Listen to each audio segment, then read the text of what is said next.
కొత్త విషయాలు వచ్చేసినాయి. బక్రీద్ వస్తోంది. ఆవుల్ని చంపి తినటం మా హక్కు అన్నటువంటిది ముస్లింల వైపు నుంచి నాయకులు మాట్లాడుతుంటారు.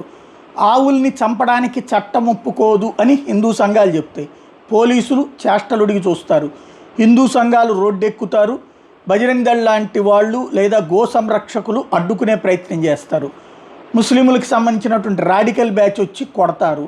పోలీసులు అప్పుడు కొట్టుకున్నారని కేసు పెడతారు. కానీ గోహత్య పాతకం అంటలేదు. ఇక్కడ గోవులని చంపడం చట్ట ప్రకారం నేరమన్న చట్టం ఉన్నప్పుడు దాని ప్రకారం అమలు చేయాలి కదా.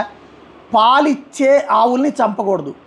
పాలు ఇవ్వని ఆవులు, వట్టిపోయిన ఆవులన్న సర్టిఫికెట్టు పశుసంవర్ధక శాఖ డాక్టర్ దగ్గర నుంచి తీసుకుని అప్పుడు కబేళాలకి అమ్మచ్చు. అలాంటి కాగితాలు చూపెడితే ఎవరు ఆపడానికి హక్కు లేదు.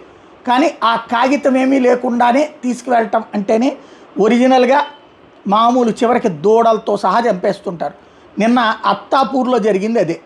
ఆవుల్ని తీసుకెళ్తున్నటువంటి ఒక ట్రక్ని బజరంగ్ దళ్ వాళ్ళు అడ్డుకున్నారు.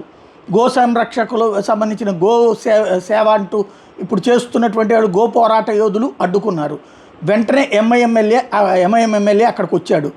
బలవంతంగా తీసుకెళ్లే ప్రయత్నం చేసినటువంటి గొడవ.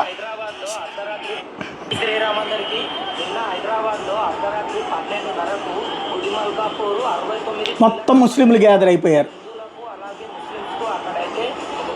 ఇది హిందూ ముస్లిం ఘర్షణగా చూపెడుతున్నారు తప్పించి చూడండి అది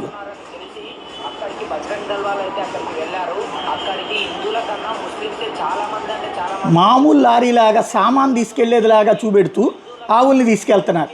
బజరంగ్ దళ్ వాళ్ళు అక్కడ అడ్డుకోగానే చూడండి ముస్లిమ్స్ ఎట్లా వచ్చేసాడు. ఎంఐఎం ఎమ్మెల్యే వచ్చేసాడు. ఎవడాపుతాడో చూస్తానంటాడు అన్నమాట. హిందువులు మాత్రం ఎవడో పట్టించుకోలేదు.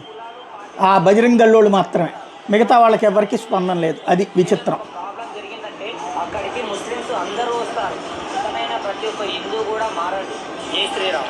ఇది మారే పరిస్థితి ఏమన్నా కనబడుతుందంటే డౌటే అనమాట. అదే సమస్య.